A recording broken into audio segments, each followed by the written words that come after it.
Hello students, business finance में आज हम यूनिट नंबर 3 स्टार्ट कर रहे हैं। Unit number 3 working capital management. सभी लोग टाइटल लिखेंगे रजिस्टर में। Unit number 3 working capital management chapter का नाम है working capital management. Working capital management क्या है आपको पता होगा। यदि आपके इधर mother father mummy papa service करते हैं और हर महीने उनको सैलरी मिलती है, सैलरी मिलने के बाद ऐसा मान लेते हैं पापा की सैलरी 10,000 है और मम्मी की सैलरी 10,000 है, यानी आपके घर में 20,000 रुपये पर मंथ सैलरी आ रही है। अब मुझे बताओ, मम्मी पापा दोनों बैंक में जाएंगे और 20,000 रुपये को फिक्स डिपॉजिट डाल देंगे। कर सकते हैं क्या ऐसा? मैंने बोला 100% सैलरी जो 20,000 सैलरी आपके घर पर आती है वो 20,000 पूरी की पूरी सैलरी फिक्स डिपॉजिट डाल देंगे, क्योंकि फिक्स डिपॉजिट पर ब्याज मिलता है, इंटरेस्ट मिलता है। संभव है क्या ऐसा?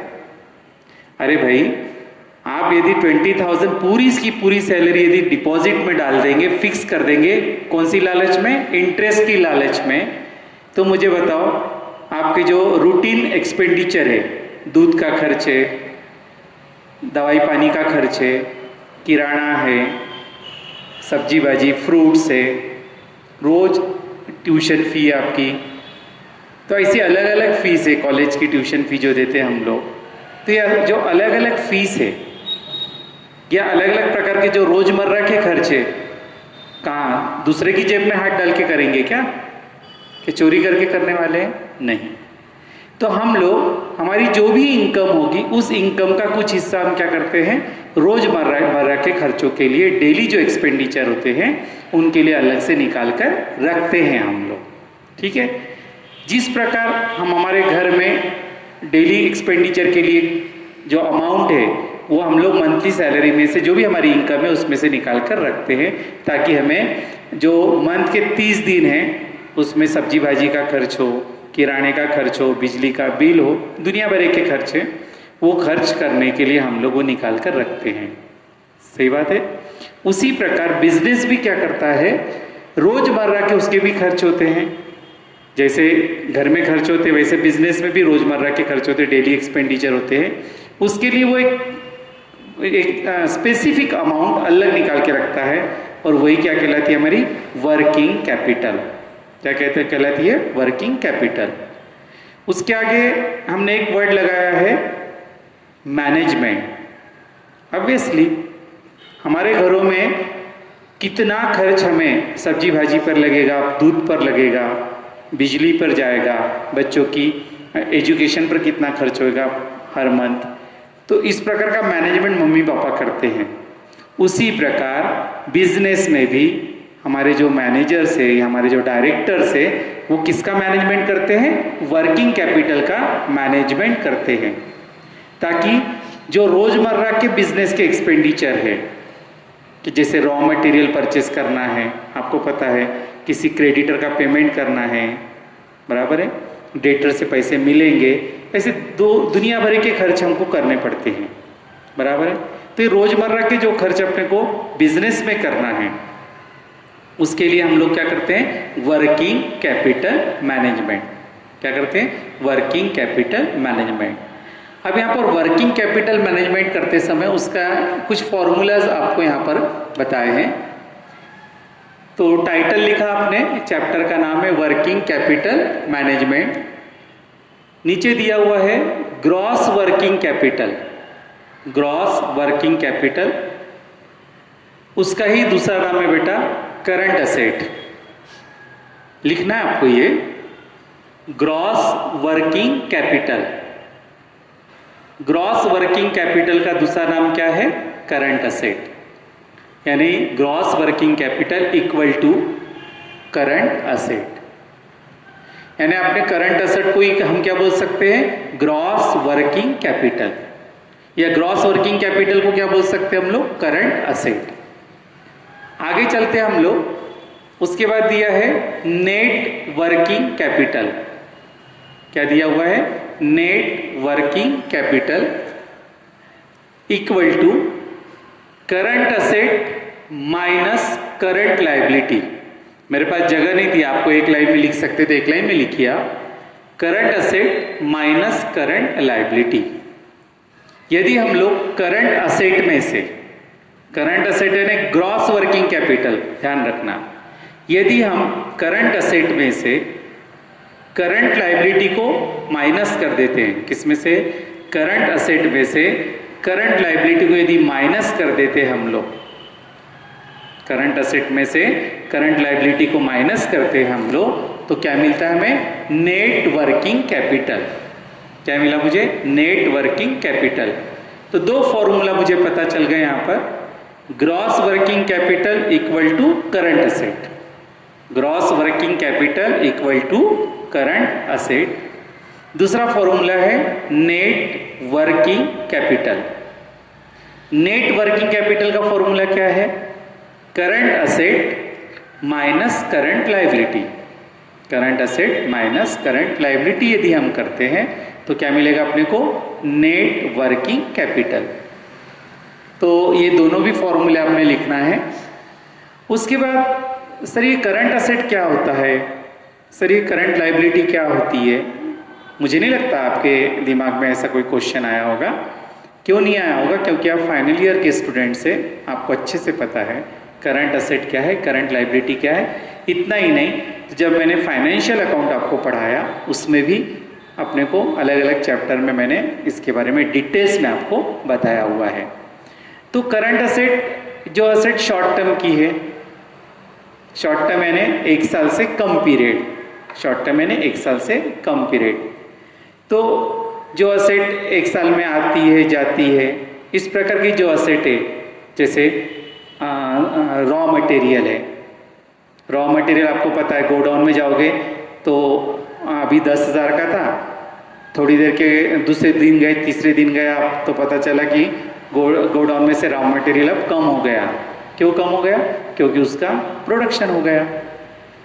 कैश आपको पता है, बिल्कुल ट्रांजैक्शन होते रहते, कैश कम ज़्यादा होती रहती, कभी बिजनेस बहुत कैश रहती है, फिर हमने किसी का पेमेंट कर दिया तो कैश क्या हो जाती है? कम हो जाती है। लोन लिया तो कैश बढ़ जाती है। तो इस प्रकार से ये क्या है? करंट असेट, यानी शॉर्ट टर्म का पीरियड में वो कम ज़्यादा होती रहती है, ऐसी असेट को हम बोलते हैं करंट असेट। उसी प्रकार करंट लायबिलिटी, शॉर्ट टर्म का पीरियड, क्रेडिटर्स हो गया या बैंक ओवरड्राफ्ट हो गया, ये सब किस में आते हैं? करंट लायबिलिटीज में आते हैं। बिल्स पेएबल हो गया, किस में आता है ये? करंट लायबिलिटीज में। आपको पता है क्रेडिटर्स सालों साल रुकता नहीं है, महीना 2 महीना 4 महीने का क्रेडिटर होता है, उसका पेमेंट अपने को तुरंत करना पड़ता है। बैंक ओवरड्राफ्ट का भी वैसा ही है, महीना 2 महीना आपको तुरंत पेमेंट करना पड़ता है उसका। बिल्स पेएबल का भी वैसा ही है, 2 4 6 महीने का आपका बिल्स पेएबल हो सकता है, फिर अपने को पेमेंट करना पड़ता है। शॉर्ट टर्म पीरियड होता है। तो शॉर्ट टर्म का जो पीरियड होगा उसको चाहे असेट के मामले में हो चाहे वो लायबिलिटी के मामले में हो, वो आता है किसमें? करंट असेट और करंट लायबिलिटी में। इसके बाद आपने यहाँ पर लाइन खींचकर बंद कर दिया है, बोर्ड पर देख रहे हैं आप लोग। उसके बाद बेटा एक पार्टीशन करेंगे हम लोग, यहाँ पार्टीशन करेंगे हम लोग और वहाँ पर लिखेंगे करंट असेट करंट लायबिलिटी। बेटा ये आपको पता है ये ब्लू पार्टीशन यानी मेरे 3 पेज है, पेज नंबर 1, 2 एंड 3, इसलिए आपने फोल्ड कर लेना है, इक्वल फोल्ड कर लो, इक्वल फोल्ड कर लेंगे हम लोग। और फोल्ड करने के बाद लेफ्ट में लिखा करंट असेट और करंट लायबिलिटीज। हालांकि इसकी आवश्यकता नहीं, फिर भी मैं आपको लिस्ट बना कर देता हूँ। तो हम लोग पहले करंट असेट के कॉलम में आएंगे, करंट असेट के कॉलम में लिखेंगे number 1 cash in hand, cash in hand, cash in hand. अब मैं एक एक आपको डिक्टेट करते जाऊंगा, आप लोग लिखेंगे नंबर 2, कैश इन के बाद लिखेंगे नंबर 2, फर्स्ट कॉलम में लिख रहे हैं हम लोग number 1 cash in hand, number 2 cash at bank, cash at bank, cash at bank, number 2। उसके बाद नंबर 3 ट्रेड स्टॉक। नंबर 3 क्या है? Trade stock. ट्रेड स्टॉक, इसको अंडरलाइन करेंगे आप लोग, उसमें लिखेंगे नंबर ए। नंबर 3 क्या है? Trade stock. ट्रेड स्टॉक में हम लोग लिखेंगे नंबर ए, स्मॉल ए। यहां पर लिखेंगे हम लोग स्मॉल ए में stock of raw material, number A, stock of raw material, stock of raw material. फिर लिखेंगे number B,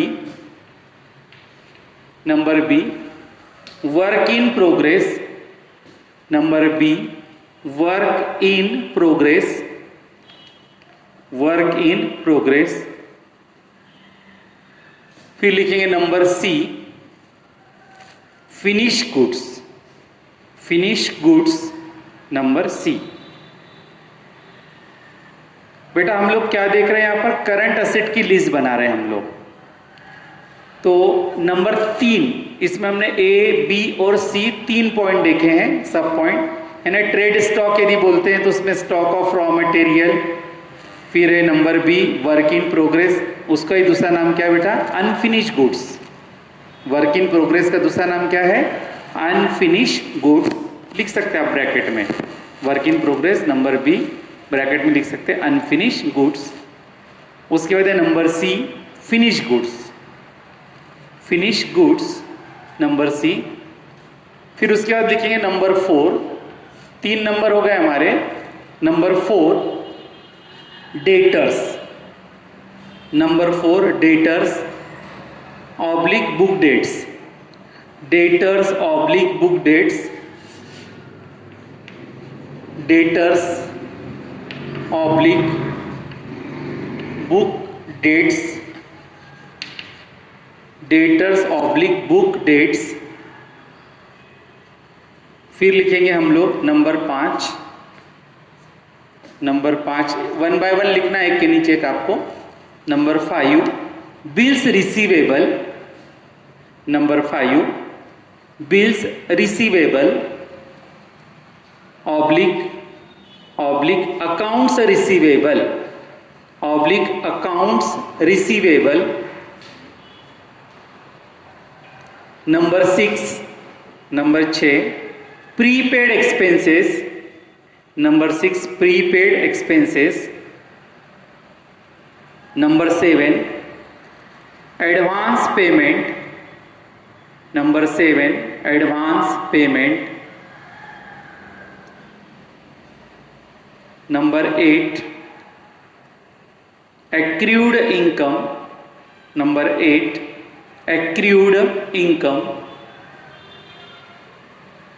number 9 unreceived income, unreceived income, unreceived income.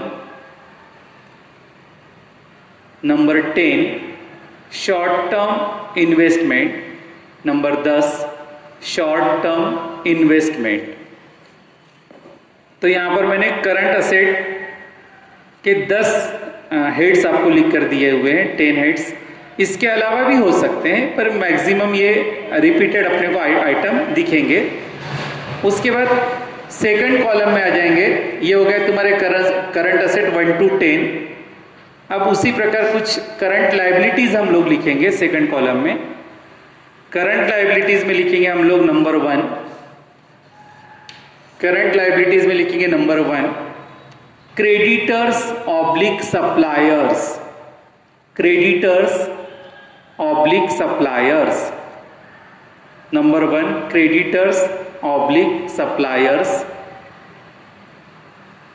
Number 2 bills payable, number 2 bills payable oblique accounts payable, bills payable oblique accounts payable. Number 3 unpaid expenses, number 3 unpaid expenses. Number 4, outstanding expenses. Number 4, outstanding expenses.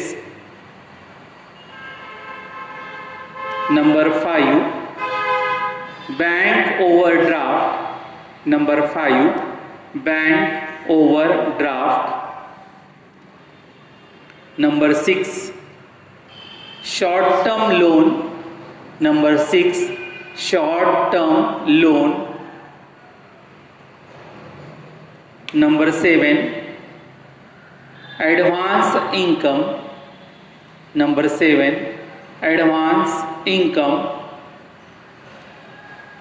Number 8, pre-received income. Number 8, pre-received income. Number 9, tax provision. Number 9, tax provision. Tax provision. उसके बाद ये हो गई आपकी 1 to 9 जो मैंने points लिख कर दिए, किसकी है वो? लाइबिलिटीज, करंट लाइबिलिटीज के आपके, यानी 9 होती है क्या सर करंट लाइबिलिटी? मुझे नहीं लगता कि आप ऐसा कुछ फुलिश क्वेश्चन पूछोगे, आपको पता है कि और बहुत सी हो सकती है। फॉर एग्जाम्पल कुछ लिख कर दिए करंट एसेट और करंट लाइबिलिटी की लिस्ट, शॉर्ट टर्म, इतना ध्यान रखना अपने को। जैसे शेयर कैपिटल ये लॉन्ग टर्म है, डिवेंचर लॉन्ग टर्म के, तो ये हम लोग करंट लाइबिलिटीज में नहीं लेते हैं। बिल्डिंग, फर्नीचर, आपको पता है लॉन्ग टर्म की एसेट है ये, तो इन लोगों को हम लोग करंट एसेट में नहीं लेते। अब इससे निकलते हैं और आगे चलते हैं। फिर आप लोग टाइटल लिखोगे working capital cycle, working capital cycle oblique, working capital cycle oblique operating cycle, working capital cycle oblique operating cycle, oblique operating cycle, board पर देखकर लिख सकते हैं आप लोग। अब बेटा अपने को एक साइकिल बनाना है। अब ये साइकिल तो आपको पता है उसका चक जो व्हील के साथ गोल गोल गोल गोल गोल, वैसा ही अपने को यहाँ पर बनाना है। सबसे पहले बिजनेस स्टार्ट कर रहे हैं हम लोग, तो हमारे पास क्या होती है बेटा? कैश होती है। क्या होती है? कैश। अब ये कैश, उससे हम लोग क्या करेंगे? रॉ मटेरियल परचेस करेंगे। यहां पर लिखा है परचेस पीरियड। क्या लिखा है? पीरियड यानी ड्यूरेशन। ड्यूरेशन डेज में हो सकता है, मंथ में हो सकता है, ठीक है। तो यहां पर हम लोग देख रहे हैं कैश। फिर कैश से हम लोग परचेस करते, तो ऐसा तो नहीं मेरी जेब में कैश है और दौड़ा भागा और मैंने तुरंत परचेस कर लिया। हम परचेस करने को ऑर्डर देते हैं या फिर सैंपल मंगाते हैं और उसके बाद फिर सैंपल पसंद आने पर ऑर्डर देते हैं, फिर पेमेंट करते हैं। तो उसके लिए कुछ ना कुछ पीरियड जाता है ये सब प्रोसेस करने के लिए, या फिर 2-4 अलग अलग जगह से हम लोग सैंपल मंगाते हैं और फिर फाइनल करते हैं कि क्या कौन सा मटेरियल मंगाना है। तो इस प्रकार से अपने पास जेब में कैश है। काय की साइकिल पढ़ रहे हैं हम लोग? वर्किंग कैपिटल साइकिल या operating cycle. Working capital cycle का दूसरा नाम क्या है? Operating cycle. उसमें सबसे पहले हमने देखा कैश, फिर एरो दिखाया हुआ है, देख लो आप लोग, एरो दिखाया हुआ है रॉ मटेरियल। हमने क्या परचेस किया कैश से? Raw material. ये परचेस करने के लिए अपने को कुछ पीरियड, मैंने आपको बताया कुछ समय जाता है, उसको बोलते हैं परचेस पीरियड। क्या बोलते हैं उसको? Purchase period. उसके आगे जाते हैं हम लोग, रॉ मटेरियल परचेस करते हैं, फिर उसको प्रोडक्शन में डालते हैं। प्रोडक्शन में डालेंगे कि नहीं हम लोग रॉ मटेरियल को, तो फिर उसका बीच का पार्ट क्या हो जाता है? Work in progress. क्या होता है? वर्क इन प्रोग्रेस, जिसको बोलते हैं हम लोग अनफिनिश गुड्स। जैसे हम कपड़ा बुनते हैं तो उसमें कितनी बहुत सी प्रोसेस आती है। अब धागा, उसको बुना, पूरा कपड़ा बना नहीं, सिर्फ बुन कर तैयार है, उसका कलरिंग होने का है या आधी अधूरी बुनाई है, तो उसको क्या बोलेंगे हम लोग? वर्क इन प्रोग्रेस या अनफिनिश गुड्स। तो उसके लिए होल्डिंग पीरियड जो लगता है, उसके लिए क्या है फिर हमारा होल्डिंग पीरियड। होल्डिंग पीरियड यानी समझ में आया, रॉ मटेरियल और वर्क इन प्रोग्रेस का पीरियड। रॉ मटेरियल है तो तुरंत हम लोग प्रोडक्शन में जाएगा, कोई जरूरी नहीं है। रॉ मटेरियल का वर्क इन प्रोग्रेस होने के लिए, अनफिनिश गुड्स बनने के लिए कुछ ड्यूरेशन लगता है, उसको बोलते हैं हम लोग होल्डिंग पीरियड। क्या बोलते हैं हम लोग? Holding period. उसके बाद वर्क इन प्रोग्रेस को और अलग यूनिट में ले जाएंगे प्रोडक्शन के लिए, तो हो जाएगा फिर हमारा फिनिश्ड गुड्स। क्या बन जाएगा हमारा? फिनिश्ड गुड्स, यानी फिनिश्ड प्रोडक्ट तैयार है। तो सबसे पहले क्या हुआ? कैश। फिर साइकिल में क्या हुआ? रॉ मटेरियल परचेस किया। रॉ मटेरियल के बाद क्या हुआ? अनफिनिश गुड्स हुआ। और अनफिनिश गुड्स के बाद क्या हुआ है? Finish goods. क्या हुआ फिर? Finish goods. अब वर्क इन प्रोग्रेस और फिनिश गुड्स, इसके बीच का जो पीरियड उसको बोलते हैं हम लोग कन्वर्जन पीरियड। क्या बोलते हैं उसको? Conversion period. कन्वर्जन यानी अनफिनिश को फिनिश में कन्वर्ट करने के लिए जो समय लग रहा है उसको बोलते हैं हम लोग कन्वर्जन पीरियड। कन्वर्ट करना पड़ेगा ना, आधा अधूरा बुन करें पर उसको पूरा कपड़े को बुनना पड़ेगा, जो भी प्रोसेस है 100% करेंगे, यानी क्या कर रहे हैं हम लोग? उसको कन्वर्ट कर रहे हैं किसमें? फिनिश प्रोडक्ट में, तो उसको बोलते हैं हम लोग कन्वर्जन पीरियड। मैंने बोला ना पीरियड डेज में हो सकता है, मंथ में हो सकता है। उसके बाद फिनिश गुड्स के बाद हम लोग उसको अपने घर पर रखने के लिए तो नहीं बनाया, कस्टमर को देंगे, हम लोग बेचेंगे। तो फिर उसके बाद फिनिश गुड्स के बाद हमने मार्केट में किसको बेचा? डेटर्स को, यानी कस्टमर को बेचा। इस बीच का जो पीरियड उसको बोलते हैं हम लोग होल्डिंग पीरियड। और होल्डिंग पीरियड है, अरे भाई गोडाउन में फिनिश प्रोडक्ट है, फिनिश प्रोडक्ट तैयार है, तो जरूरी है कि जितने यूनिट बनाए एक दिन में बिक जाएंगे? उसको 15 दिन लग सकते, महीना लग सकता है, 4 महीने लग सकते हैं, 6 महीने लग सकते हैं, कितना भी पीरियड लग सकता है। तो उसको क्या बोलते हैं बेटा हम लोग? Holding period. क्या बोलते हैं उसको? Holding period. यानी फिनिश गुड्स को हम लोग किसको बेचते हैं? कस्टमर को। फिर कस्टमर से हमको क्या मिलती है? कैश मिलती है। कस्टमर से क्या मिलती है अपने को? कैश। डेटर से, उसको बोलते हैं हम लोग कलेक्शन पीरियड। डेटर तुरंत कैश देगा क्या? नहीं। अरे डेटर यानी क्या है? Credit sale. डेटर का जन्म कब होता है? जब आप क्रेडिट सेल करते हो। तो क्रेडिट सेल किया तो तुरंत कैश नहीं मिलेगी ना आपको, उसको कुछ पीरियड लगता है कैश में कन्वर्ट होने के लिए, डेटर से रिकवरी होने के लिए कैश समय लगता है। उसको क्या बोलते हैं हम लोग? Collection period. क्या बोलते हैं उसको? Collection period. और ये सब क्या है? तुम्हारी ऑपरेटिंग साइकिल। क्या है ये? ऑपरेटिंग साइकिल, जो इसी राइट से लेफ्ट की ओर अपनी सर्कल कर रही है। फिर से कैश आएगी तो क्या प्रोडक्शन रोक दोगे? क्या हो गया? क्या बिजनेस तुम्हारा कंप्लीट? नहीं, ये साइकिल कभी बंद नहीं होती। फिर से कैश आएगी, फिर से तुम मटेरियल परचेस करोगे, फिर से क्या बोलोगे? अनफिनिश गुड्स, फिर फिनिश गुड्स, फिनिश गुड्स को बेचोगे डेटर्स को, फिर डेटर से मिलेगी कैश, फिर कैश से फिर रॉ मटेरियल परचेस करोगे, रॉ मटेरियल से फिर से work in progress, work in progress के बाद फिर से फिनिश गुड्स, फिनिश गुड्स के बाद उसको बेचोगे डेटर्स को, डेटर से आएगी कैश, फिर से रॉ मटेरियल, साइकिल अपनी चालू रहेगी। इसको क्या बोलते हैं हम लोग? Operating cycle. क्या बोलते हैं उसको? ऑपरेटिंग साइकिल और या working capital cycle. Operating cycle बोलेंगे या वर्किंग कैपिटल साइकिल बोलेंगे। और जो बीच का पीरियड है, जैसे कैश और रॉ मटेरियल के बीच के पीरियड को हम परचेस पीरियड बोलते हैं, रॉ मटेरियल और वर्क इन प्रोग्रेस के पीरियड को हम लोग होल्डिंग पीरियड बोलते हैं, वर्क इन प्रोग्रेस और फिनिश गुड्स के पीरियड को हम लोग कन्वर्जन पीरियड बोलते हैं, फिनिश गुड्स से लेकर डेटर तक के पीरियड को होल्डिंग पीरियड बोलते हैं, डेटर से कैश तक के पीरियड को हम क्या बोलते हैं? Collection period. तो इस प्रकार का ये क्या चलती है? साइकिल। और ये बिजनेस में कभी भी खत्म नहीं होती। वो जब तक बिजनेस जिंदा है तब तक के ये साइकिल चालू रहेगी, चालू रहेगी। जिस दिन ये साइकिल बंद हो जाएगी उस दिन आपका बिजनेस बंद हो जाएगा। ठीक है, तो इसका मैं फोटो भेज दूंगा आपको, यानी आप बोर्ड पर से बराबर नहीं देख पा रहे होंगे तो फोटो देखकर आप लोग लिख सकते हो। उसके बाद ऑपरेटिंग साइकिल, वही ऑपरेटिंग साइकिल, उसका फॉर्मूला क्या है कि उसकी ये किस प्रकार से हम लोग उसका टेबल बनाते हैं। Operating cycle equal to raw material, उसमें प्लस करेंगे हम लोग वर्क इन प्रोग्रेस, जो ऊपर हेड आया बेटा वही raw material plus work in progress plus finish goods plus credit allowed to debtors, credit allowed to debtors, यानी देखो यहां से लेकर ये जो पीरियड है ना होल्डिंग पीरियड, ये होल्डिंग पीरियड के मायने क्या हुए हैं, सॉरी हाँ कलेक्शन पीरियड बोलना है मुझे, क्या बोलना है कलेक्शन पीरियड। क्या बोला है ये क्रेडिट अलाउड टू डेटर्स, यानी कस्टमर को मैंने बोला 2 महीने के बाद देना है या 3 महीने के बाद देना है, 4 महीने, जो भी पीरियड, यानी वो कलेक्शन पीरियड है बेटा।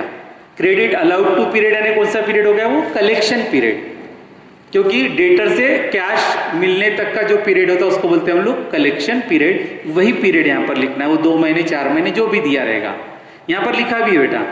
रॉ मटेरियल उसको क्या बोला purchase period, work in progress उसको क्या बोला है कन्वर्जन पीरियड, जो ऊपर लिखा है वही लिखा है यहां पर, प्लस फिनिश गुड्स उसको क्या बोला है holding period, plus allowed credit allowed to debtors क्या है कलेक्शन पीरियड।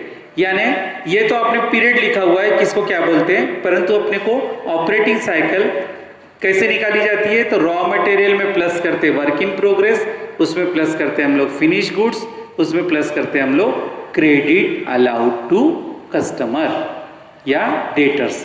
तो क्या मिलेगी, तो आपको ऑपरेटिंग साइकिल किस किस का एडिशन करोगे आप लोग, raw material, unfinished goods, finish goods और डेटर्स का जो कलेक्शन पीरियड है, इन 4 बातों का हम लोग क्या करेंगे एडिशन करेंगे। दिख रहा है आपको, raw material plus work in progress plus finish goods plus credit allowed to debtors, ये क्या है ऑपरेटिंग साइकिल। यानी जो भी मंथ होंगे या डेज होंगे उनकी टोटल करेंगे हम लोग, तो अपने को क्या मिलेगा ऑपरेटिंग साइकिल। बहुत टेंशन नहीं लेना, जब मैं प्रॉब्लम करवाऊंगा तब आपको बहुत क्लियरली समझ में आ जाएगा। और उसके बाद चलते हैं हम लोग नेट ऑपरेटिंग साइकिल, ये हो गया ऑपरेटिंग साइकिल। फिर है नेट ऑपरेटिंग साइकिल, उसका फॉर्मूला है ऑपरेटिंग साइकिल में से यदि आप लोग क्रेडिटर्स पेमेंट पीरियड को यदि माइनस करते हैं, ये ऑपरेटिंग साइकिल कैसे निकलेगी, इन चारों का एडिशन। ऑपरेटिंग साइकिल कैसे निकलेगी, raw material, work in progress, finish goods और क्रेडिट अलाउड टू कस्टमर, इन चारों का एडिशन करेंगे, उसको बोलेंगे हम लोग ऑपरेटिंग साइकिल। तो ऑपरेटिंग साइकिल में से हम लोग क्रेडिटर को, जो क्रेडिटर पेमेंट पीरियड जो होगा उसको माइनस करेंगे। जैसे मैं अलाउड टू कस्टमर देता हूं ना पीरियड, वैसा मुझे रिसीव्ड होता है किससे, पीरियड क्या होता है मुझे मिलता है किससे, क्रेडिटर से। तो क्रेडिटर को मुझे पेमेंट करने का पीरियड समझो 2 महीने का है, तो 2 महीने का पीरियड में क्या करूंगा माइनस करूंगा। तो हमें क्या करना है, ऑपरेटिंग साइकिल में से क्रेडिटर पेमेंट पीरियड को माइनस करना है। क्रेडिटर पेमेंट पीरियड जैसे मेरे डेटर से, उसको मैं अलाउ करता हूं 2 महीने के बाद देना, 4 महीने के बाद देना, वैसा मेरा क्रेडिटर मुझे देता है पीरियड कि नहीं ठीक है 2 महीने के बाद आप पेमेंट करना, 3 महीने का, तो वो पीरियड है, वो पेमेंट का पीरियड में माइनस करूंगा क्रेडिटर का, तो मुझे मिलेगा नेट ऑपरेटिंग साइकिल। क्या मिलेगा मुझे, नेट ऑपरेटिंग साइकिल। तो बेटा यहाँ पर जो बेसिक बातें थी वो मैंने आपको समझा दी है। जो रिक्वायर्ड है जो टाइप के लिए, जैसे जैसे अलग अलग टाइप आएंगे तो अलग अलग टाइप के लिए जो रिक्वायरमेंट होगी, क्योंकि नोट्स में बहुत सी इंफॉर्मेशन आपको दी हुई है, तो रिक्वायरमेंट के हिसाब से, टाइप के हिसाब से मैं आपको क्लियर करूंगा। फिलहाल मुझे टाइप नंबर 1 में जो रिक्वायरमेंट थी वो मैंने यहाँ पर आपको समझा दी है। इसके बाद 2 लाइन खींचकर आप बंद करेंगे और उसके बाद हम देखेंगे प्रॉब्लम नंबर 1। तो सबसे पहले हम लोग लिखेंगे type number 1। Type number 1, problem number 1, type number 1, problem number 1। अब देखते हैं प्रॉब्लम नंबर 1 क्या है, क्या पूछा है। तो प्रॉब्लम नंबर 1 में बोलता है a company limited has the following stock holding and credit period, calculate operating cycle and net operating cycle. यहाँ पर अपने को 2 चीजें उसने पूछी है। वो बोलता है आपको अलग अलग होल्डिंग पीरियड दिए हुए हैं, अलग अलग क्रेडिट पीरियड दिया हुआ है, इसके बेसिस पर आप लोग ऑपरेटिंग साइकिल और नेट ऑपरेटिंग साइकिल आपको निकालना है। जब मैंने कुछ देर पहले आपको जब पढ़ाया तब मैंने बताया ऑपरेटिंग साइकिल में हम लोग क्या करते हैं, रॉ मटेरियल का पीरियड, उसके बाद अनफिनिश गुड्स यानी वर्क इन प्रोग्रेस का पीरियड, फिनिश गुड्स का पीरियड, और डेटर्स को जो हम लोग अलाउ करते हैं पेमेंट के लिए जो समय देते हैं उसका पीरियड, ये सबकी टोटल यदि हम करते हैं तो अपने को मिलता है ऑपरेटिंग साइकिल। ऑपरेटिंग साइकिल में से क्रेडिटर को हमने जो पीरियड दिया है, क्रेडिटर से हमें जो पीरियड मिला है, सप्लायर ने हमको जो पीरियड अलाउ किया है वो पीरियड माइनस करते हैं हम लोग, तो हमें मिलता है नेट ऑपरेटिंग साइकिल। तो वही हम लोग टेबल के फॉर्म में बनाएंगे।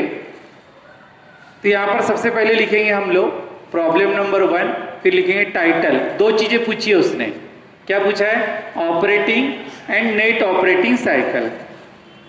तो यहाँ पर लिखेंगे हम लोग ऑपरेटिंग साइकिल और नेट ऑपरेटिंग साइकिल दो बार लिखने की जगह operating and net operating cycle, operating and net operating cycle, operating and net operating cycle. फिर हम लोग टेबल बनाएंगे बोर्ड पर से, देखिए आप लोग, serial number, particulars, period in month, 10 एक लाइन का टेबल होना, ज़्यादा बड़ा नहीं होना, 10 एक लाइन का, बाद में और कम लगा तो मिटा देंगे हम लोग।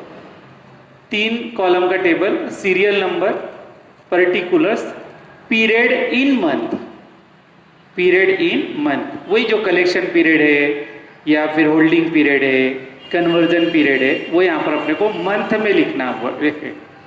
अब प्रॉब्लम में देखते हैं हम लोग stock holding period. Stock holding period तीनों का दिया हुआ है अपने को, तो चलते हैं हम लोग 1 बाय 1।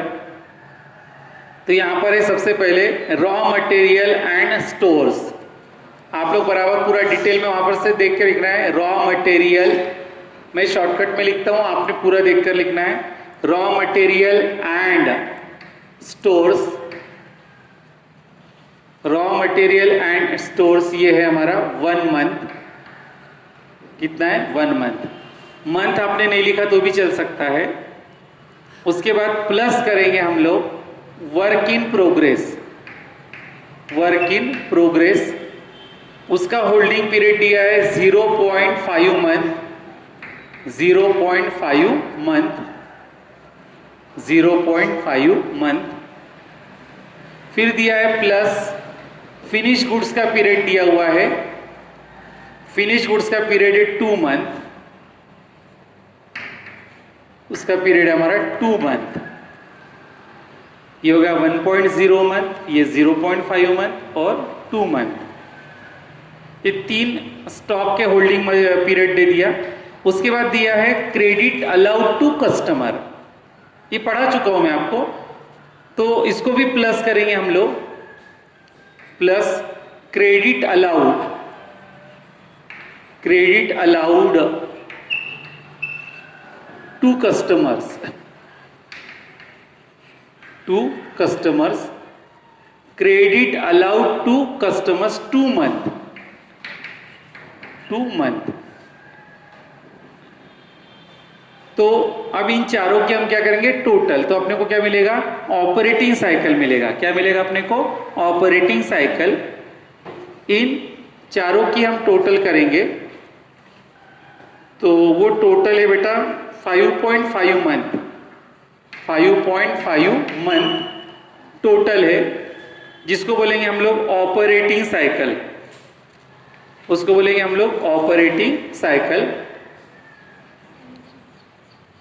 Operating cycle. अब ये है हमारी ऑपरेटिंग साइकिल, वो आई आपकी 5.5 मंथ। उसमें से हम लोग माइनस करेंगे credit allowed by suppliers, minus credit allowed by suppliers. आपको दिया हुआ है नोट्स में क्रेडिट अलाउड बाय सप्लायर्स। अब यानी क्रेडिटर ने मुझे कितना पीरियड दिया है पेमेंट के लिए, वो दिया है 2 महीने का। कितने महीने का है, 2 महीने का, 2.0 मंथ। अब 2.0 मंथ को यदि मैं माइनस करता हूं तो मुझे मिलेगा net operating cycle 3.5 month, 3.5 month. ये हो जाएगा हमारा net operating cycle, net operating cycle,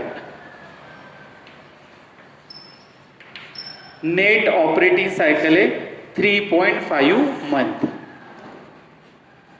तो क्या किया हमने, दो चीजें निकालने को बोली थी उसने, ऑपरेटिंग साइकिल और नेट ऑपरेटिंग साइकिल।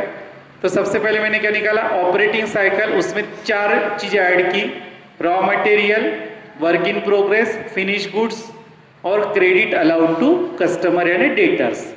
इन चारों का एडिशन को क्या बोलते हैं हम लोग, ऑपरेटिंग साइकिल।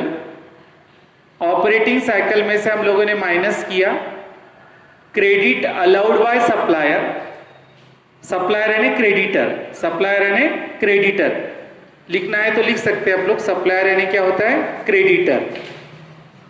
तो यहां पर जो क्रेडिटर ने मुझे जो पीरियड दिया हुआ है पेमेंट के लिए, वो पीरियड माइनस करना है। क्या करना है, माइनस करना है। वो माइनस करने के बाद जो पीरियड आता है उस पीरियड को बोलते हैं हम लोग नेट ऑपरेटिंग साइकिल। तो बेटा यहां पर प्रॉब्लम नंबर 1 हमारा कंप्लीट होता है। अब चलते हैं हम लोग प्रॉब्लम नंबर 2 की तरफ। प्रॉब्लम नंबर 2 बिल्कुल इसी तरह है। अब निकालेंगे problem number 2। Gupta limited provides you with the following period, calculate operating cycle and net operating cycle for 2004-5। 2004-5 के लिए अपने को वही दो चीजें निकालने को बोली है, ऑपरेटिंग साइकिल और नेट ऑपरेटिंग साइकिल। यहां पर भी अपने को raw material, work in progress, closing stock of finish goods, इसका भी अपने को यहां पर क्या दिया हुआ है, होल्डिंग पीरियड दिया हुआ है। तीसरा दिया हुआ है leg in payment of credit purchase. मुझे था क्रेडिट परचेस यानी क्या हो जाएगा, क्रेडिटर। क्रेडिट परचेस यानी क्या होगा बेटा, क्रेडिटर। तो ब्रैकेट में लिखो क्रेडिटर। क्रेडिट परचेस के आगे क्या लिखेंगे हम लोग, creditor oblique supplier. Credit purchase के आगे लिखेंगे हम लोग क्रेडिटर ऑब्लिक सप्लायर। लेग यानी डिले, लेग यानी क्या होता है, डिले। लेग यानी क्या होता है, डिले। अब डिले कितना होगा, डिले यानी जो हम लोग कस्टमर को पीरियड देते हैं 2 महीने 3 महीने, वो डिले पीरियड बोलते हैं, लेग पीरियड। या सप्लायर जो मुझे देता है उसको भी बोलते हैं हम लोग डिले। डिले यानी लेग पीरियड। उसके बाद लेग यानी डिले और क्रेडिट परचेस यानी क्रेडिटर्स ऑब्लिक सप्लायर, लिख लिया ब्रैकेट में। उसके बाद leg in payment of credit sale. बेटा क्रेडिट सेल यानी होता है डेटर्स, क्रेडिट सेल यानी क्या होता है, डेटर्स ऑब्लिक कस्टमर, लिख लो क्रेडिट सेल, आगे लिख लो debtors oblique customer, debtors oblique customer. और लेग यानी डिले पीरियड। कौन सा पीरियड, डिले पीरियड यानी लेट जो पीरियड अपने को मिला हुआ है। तो 3 महीने का दिया है हम लोगों ने, किसको, कस्टमर को। सप्लायर से कितना मिला अपने को, 2 महीने का। फिर से हम लोग बेटा वही टेबल बनाएंगे। Problem number 2, operating and net operating cycle, operating and net operating cycle. अब वैसा ही table, serial number, particulars, period in month, period in month. Table बनाने के बाद फिर से लिखेंगे हम लोग सबसे पहले रॉ मटेरियल। क्या लिखेंगे हम लोग, रॉ मटेरियल। तो रॉ मटेरियल का पीरियड कितना दिया है अपने को, 2 महीने का। कितने का दिया हुआ है, 2 महीने का, 2 मंथ। उसके बाद आपको दिया है work in progress stock holding period 1/2 month. 1/2 month, काफी बच्चे क्या लिख देते हैं अपना, बताता हूं मैं आपको, work in progress plus work in progress. तो काफी बच्चे क्या पर लिख देते हैं 1/2 मंथ यानी 6 मंथ लिख देते हैं, बराबर है। तो यहां पर अपने या फिर 0.6 मंथ लिखेंगे, 0.6 मंथ। ये गलतियां करते बच्चे। तो यानी उसने बोला 1/2 मंथ यानी क्या, तो 12 महीने का आधा यानी 6 महीने, इसलिए 6 महीने कोई 6 मंथ लिखता है या कोई 0.6 मंथ लिखता है।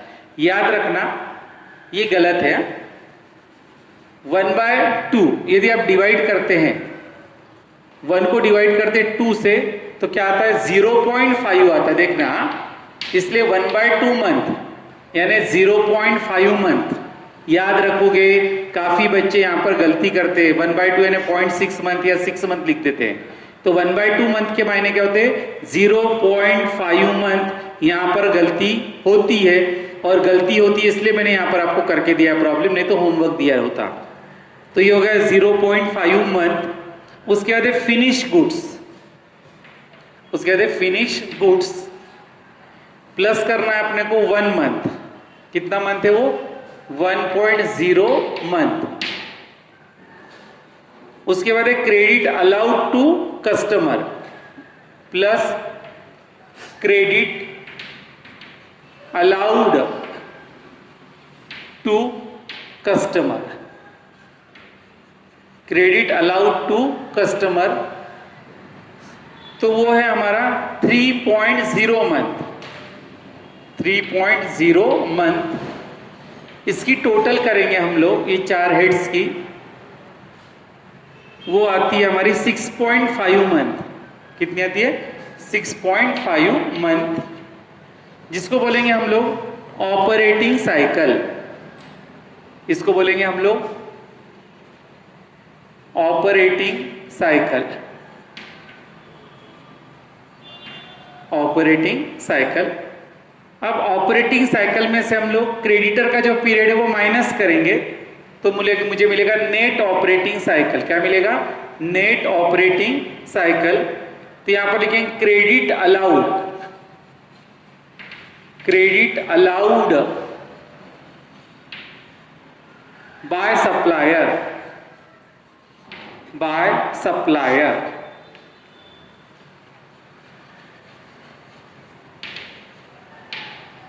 Credit allowed by supplier 2.0 month,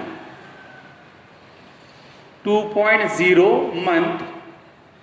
तो वो माइनस किया हमने, तो आता 4.5 मंथ, 4.5 मंथ, जिसको बोलेंगे हम लोग net operating cycle, net operating cycle, net operating cycle. ये हो गया हमारा 4.5 मंथ। तो यहां पर बेटा हमारा प्रॉब्लम नंबर 2 भी क्या होता है, कंप्लीट होता है। इसके बाद हम लोग नेक्स्ट वीडियो में देखेंगे टाइप नंबर 2 और प्रॉब्लम नंबर 3। Thank you.